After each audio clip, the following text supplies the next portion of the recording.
do telos de finalidade. Então, um ser que funciona, que tem um sistema, ele tem um propósito. Porque aquele que o sistematizou, deu propósito. Tem um fim com ele, uma finalidade com ele, tem um propósito com ele, por isso criou. Por isso o sistematizou daquela maneira, por isso constituiu com aquelas características e deu a ele a capacidade de ser, a capacidade de existir. Tá, ok? Então temos aí o telos, né, a finalidade. E a revelação especial de Deus da Sagrada Escritura. Então você pode dar aquela volta imensa, tá certo? Através dos argumentos subjetivos ou argumentos cosmológicos, tá certo? Antropológicos ou cosmológicos, ou você pode, diretamente pela Sagrada Escritura, ter um contato com a pessoa bendita de Deus e chegar ao conhecimento dele. Tá ok? Então você tem aí a revelação especial, que é o nosso grande privilégio, a Sagrada Escritura. A Sagrada Escritura é o nosso grande trunfo, é o meio pelo qual Deus facilitou o nosso caminho. E aí quando você vê pessoas analisando a Sagrada Escritura, muitas das vezes você vê muita incoerência. Você vê pessoas exigindo da Bíblia aquilo que a Bíblia nunca se propôs a fornecer. Você pega, por exemplo, um livro de história, você não vai encontrar neles fórmulas de química. Você não vai encontrar nele você não vai encontrar nele cálculos de física. Porque ele nunca se propôs a isso. Ele é um livro de história. Então ele está ligado ao seu compromisso, que é descrever a história humana. A história de um país, a história de uma guerra. Então, finalidade, objetivo. A Bíblia Sagrada tem uma finalidade, a finalidade dela é a maior de todas, que é colocar o homem em contato com Deus. Então, colocar o homem em contato com Deus, você precisa das informações que forem úteis para a finalidade. Que o homem, que a humanidade tenha um contato com o Deus sobrenatural, verdadeiro, único. Tá certo? O Deus criador de todas as coisas. Para isso a Bíblia elencou, selecionou. O Espírito Santo, condutor de toda essa obra, selecionou as informações necessárias. Porque no princípio Deus criou todas as coisas. Né? Tá certo? E aí veio a partir dali toda a descrição da criação, a descrição da criação do homem e da mulher, o Éden, o pecado, a promessa de Deus, da semente da mulher, o histórico humano, o histórico de Israel, a vinda do Messias, o crescimento, o ministério, morte, ressurreição, desenvolvimento da igreja, Apocalipse. Tá certo? Com isso você tem aquilo que é suficiente para nós. Aquilo que é suficiente para você ter uma vida espiritual, suficiente para você ter um contato com Deus para a salvação, para você desenvolver um ministério, para você participar do reino de Deus, você proclamar as boas novas de salvação, o suficiente para nós. Então, nós temos que entender qual é a finalidade. Quando você entende qual é a finalidade, você entende quais perguntas devem ser feitas. É que nem você chegar numa aula de biologia e você perguntar sobre educação física, né? Qual o tipo de exercício se faz para melhorar o tríceps, o bíceps? Não, é outro departamento, meu irmão. É outro lugar, é outra área. Aqui a gente vai falar sobre a matéria. Então é assim, quando você sabe a finalidade, você faz as perguntas certas. Você faz as perguntas que fazem sentido, as perguntas que vão, de fato, te conduzir a um conhecimento. Aí a gente vai encerrar um pouquinho mais cedo, viu, para poder fazer nossa confraternização aí. Eu quero já entrar aqui na revista, porque eu passei o conteúdo das aulas que eu já tinha postado. Vamos lá. Vamos entrar no conteúdo da revista, tá? Isso aqui tudo já foi postado para vocês. Algumas coisas dessas a gente vai, inclusive, retornar depois. Olha só. Pequeno introito, que ele diz aqui, ó. Meu ignoto leitor. Muitas das coisas grandiosas na concepção humana já foram ditas acerca de Deus, mas nenhuma delas expressa a plenitude de Deus. Porque no dito Deus sempre permanece inaudito. No dito Deus sempre permanece inaudito. Pois qualquer verdade dita sobre ele será sempre em parcialidade, nunca em totalidade. Acerca disso Paulo declarou: porque em parte conhecemos e em parte profetizamos. 1 Coríntios 13:9. Isso significa que estaremos sempre entre o dito e o inaudito. Mas embora Deus seja para o crente uma convicção inaudita, chegará o dia em que, para as almas piedosas, o que hoje é inaudito será dito, plenamente conhecido, né? Quando nós estivermos em contato diretamente com Deus e num corpo glorioso. Qualquer comentário sobre Deus, por mais profundo que seja, pode até expressar o que ele realmente é, mas nenhum deles expressa o que Deus plenamente é, pois Deus está rodeado de alguns mistérios não revelados nas Escrituras, e talvez nem na eternidade serão revelados. Com isso, queremos dizer que o amigo leitor não deve esperar que aqui vamos exaurir a natureza de Deus com meros silogismos, construção, de ideias humanas. Nossa intenção não é trazer nenhuma novidade além do que Deus revelou nas Escrituras, pois qualquer ideia sobre Deus tem que ser fundamentada. Então, o que estamos fazendo aqui, afinal de contas, Nós estamos aqui solidificando. Nós estamos aqui solidificando nosso conhecimento acerca de Deus. Que a gente vai apreendendo a partir dos ensinos da IBD, a partir das pregações, a partir da nossa tradição familiar, aquilo que seu pai ensinou, aquilo que sua mãe ensinou, seus parentes ensinaram, a TV ensinou, o rádio, o livro, as palestras. E a gente vai pegando um monte de informações soltas, E às vezes elas ficam caóticas, dentro da nossa mente. Então o que a gente faz aqui? Sedimenta. A gente vai, olha, isso aqui está conforme a Sagrada Escritura, isso aqui não. Isso aqui na verdade é um equívoco. Isso aqui sim, está fundamentado. E o conhecimento disso aqui segue essa sequência. E é onde a gente vai poder solidificar esse conhecimento. E aí uma coisa que é interessante a gente compreender. Muitas das vezes, quando a gente se vê diante, às vezes, de um conflito, uma disputa com uma pessoa, muitas das vezes a pessoa quer contrapor-se à ideia de Deus, e a primeira coisa que ela tenta colocar é que Deus, se ele existisse, ele revelaria a si mesmo, ele se mostraria, ele demonstraria algo no mundo físico, palpável, visual. E aí esse argumento ele é muito recorrente, esse argumento ele é sempre apelado para ele, é sempre usado. E quando você começa a analisar o que a Escritura revela acerca de Deus, você compreende a grandeza e a magnitude de Deus. E você vê o tamanho da ignorância de tal argumento. Porque quando você olha para uma pessoa que está tentando questionar a existência de Deus, e ela quer provas empíricas, ela pede provas empíricas sobre Deus, você fala, não, você pode obter provas empíricas sobre essa água que está nesse copo. Você derrama ela lá no laboratório, no recipiente, você vai analisar os componentes da água, que tem de água, tem cloriformes aqui, sei lá. Todas as impurezas que estão presentes aí nessa água.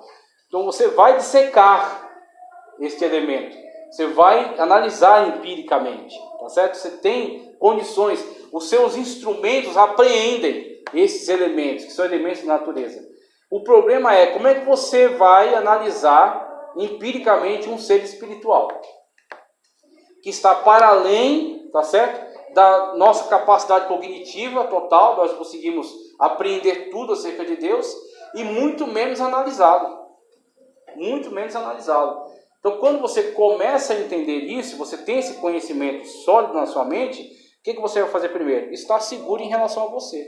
Aí Pedro fala, não é que você vai convencer as pessoas da razão da sua fé, é que você vai apresentar a sua fé de uma forma tranquila. Você não tem nem o poder e nem o compromisso de convencer pessoas. Quem convence pessoas é o Espírito Santo. E às vezes o Espírito Santo usa para convencer pessoas as coisas mais triviais. O pastor César Cavalcante contou já algumas vezes, e eu acho extraordinário esse testemunho. Era um testemunho de Jeová, que ficava ali na Praça da Sé, que ficava ali também na Xavier Toledo, ali pelo centro. E ele é especialista em grego e em hebraico.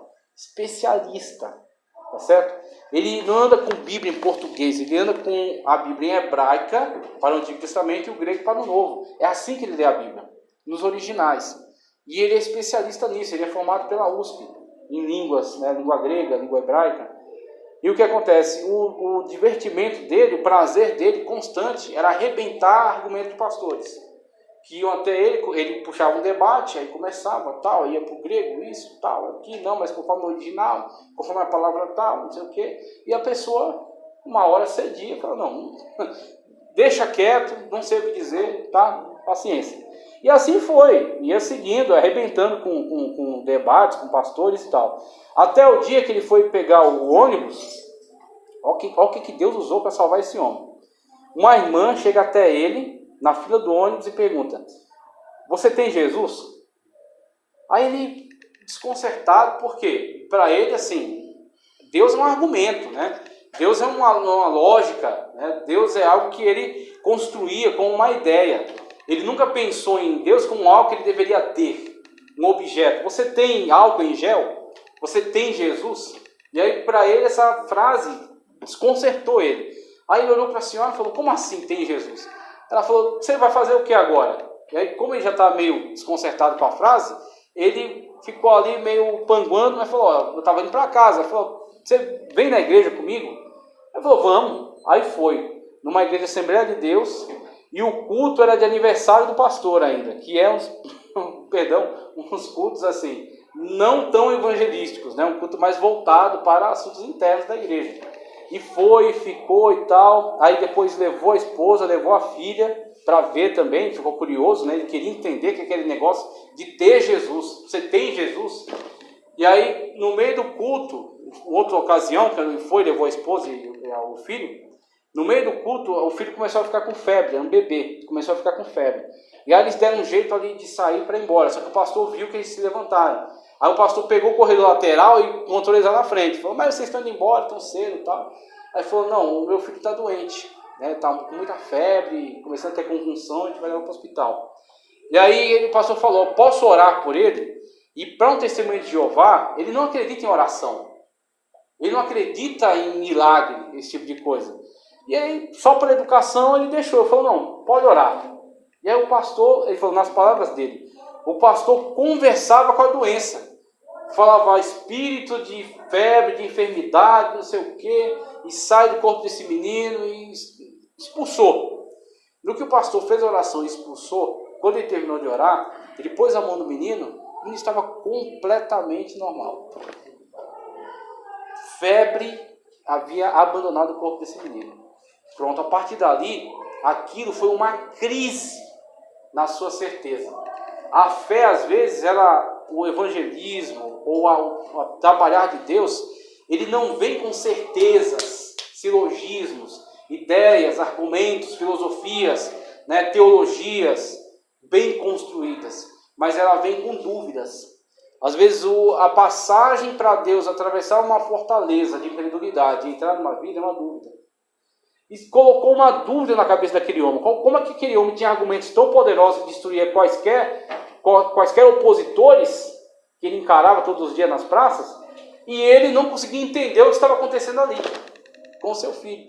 É onde, através de uma irmã, sei lá se ela sabia grego, hebraico, aramaico, eu acho que não.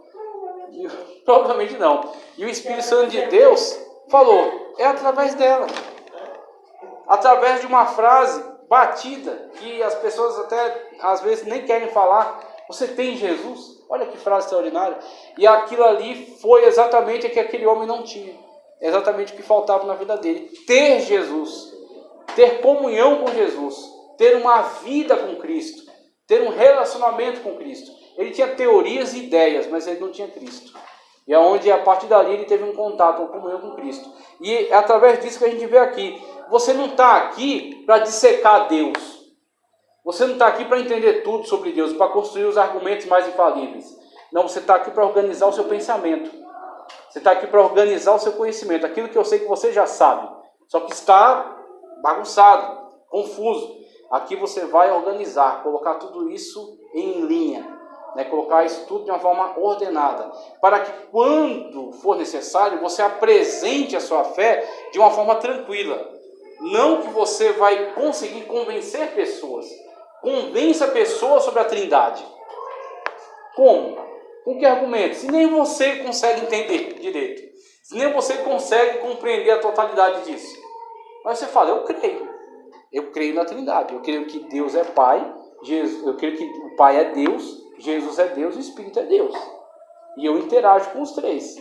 Eu obedeço às leis de Deus. Jesus Cristo é o meu Salvador. O Espírito Santo de Deus mora em mim. Pronto, aí, a partir disso, vai criar uma perplexidade, às vezes, nas pessoas. Às vezes não vão ser os seus argumentos, mas sim vai ser você como pessoa. né? Não tanto aquilo que você construiu de ideias, mas aquilo que você demonstrou com vida.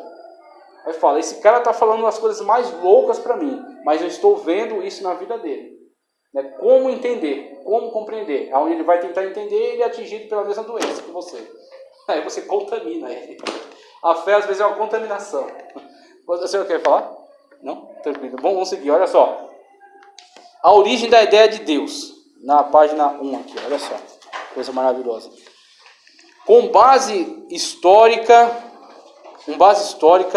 bíblica e filosófica, podemos afirmar que todos os homens têm algum grau de conhecimento de Deus. Todos os homens têm algum grau de conhecimento de Deus. Pois, de modo geral, todos admitem que existe um ser supremo e independente, perante o qual todos são dependentes e responsáveis. A questão é saber de onde e quando se originou esse conhecimento. Em outras palavras, qual é a origem da ideia de Deus? Em face dessa pergunta, há vários conceitos teológicos e filosóficos. E aí, antes da gente continuar aqui, nessa argumentação, eu quero trazer um texto para vocês deste livro. Esse livro é de Norman Geisler e Frank Turek. Norman Geisler e Frank Turek.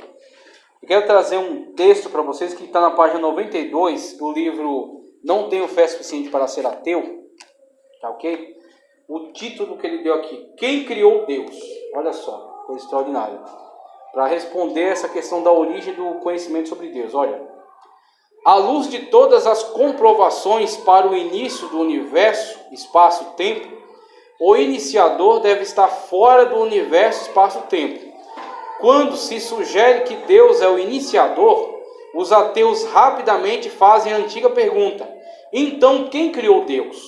Se tudo precisa de uma causa, então Deus também precisa de uma causa.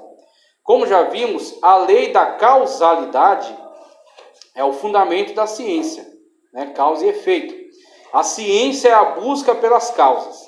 E essa busca é baseada em nossas observações coerentes e uniformes de que tudo que tem um começo teve uma causa. Ok? O fato é que a pergunta quem criou Deus destaca com que seriedade levamos a lei da causalidade.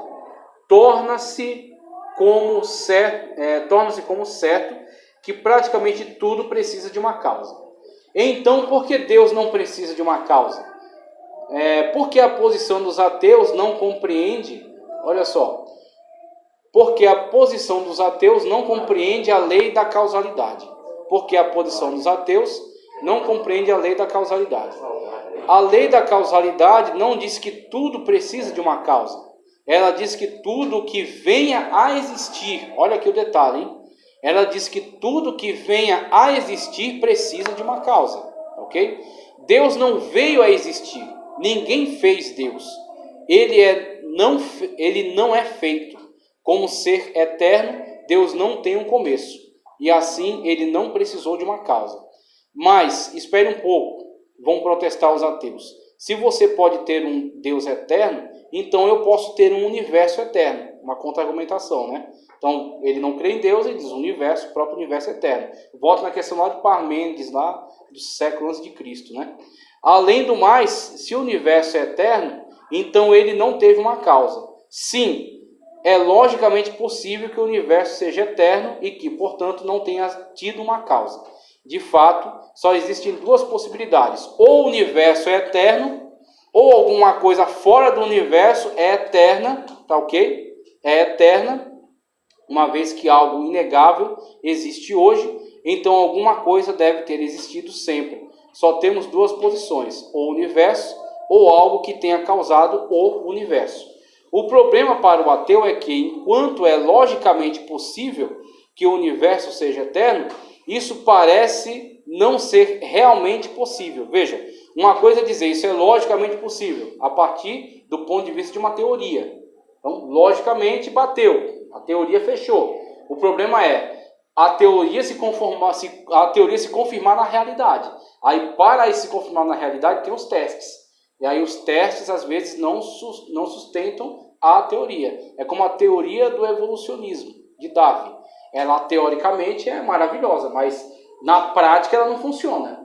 Tanto que a barreira da espécie não é cruzada. Cada ser se reproduz dentro da sua espécie. Então, uma coisa é a teoria, outra coisa é a realidade. Veja só. O problema para o ateu é que, enquanto é logicamente possível que o universo seja eterno, isso parece não ser realmente possível. Todas as evidências científicas e filosóficas, tá certo?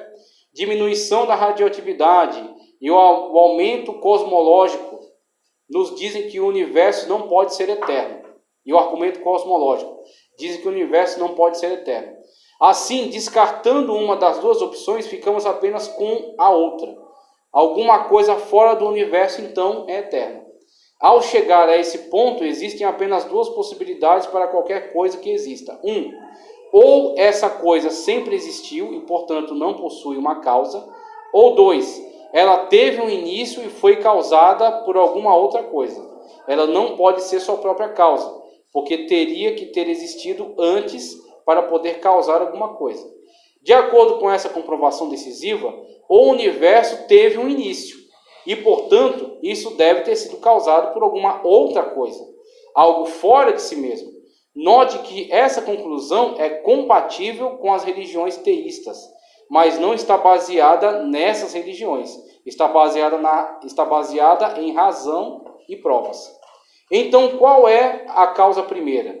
Alguém pode pensar que você precisa confiar numa Bíblia ou em algum outro tipo de assim chamada revelação religiosa para responder a essa pergunta. Mas, outra vez, não precisamos de nenhum livro sagrado para descobrir isso.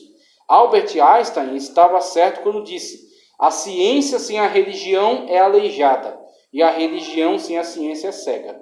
A religião pode tanto ser informada quanto confirmada pela ciência, como acontece no caso do argumento cosmológico. Ou seja, podemos descobrir algumas características da causa primeira simplesmente com base na evidência que discutimos nesse capítulo. Dessa evidência, sabemos que a causa primeira deve ser autoexistente, a causa primeira para o universo. Deve ser autoexistente, não foi criada, mas é criadora de tudo. Atemporal, tá certo? Não tem começo, mas ela dá começo às coisas. Não espacial e imaterial, uma vez que a causa primeira criou o tempo, o espaço e a matéria. A causa primeira deve ser obrigatoriamente estar fora do tempo, do espaço e da matéria. Em outras palavras, não tem limites e é infinita. Inimaginavelmente poderosa para criar todo o universo do nada. Supremamente inteligente para planejar o universo com precisão tão incrível. Veremos mais sobre isso no capítulo seguinte. E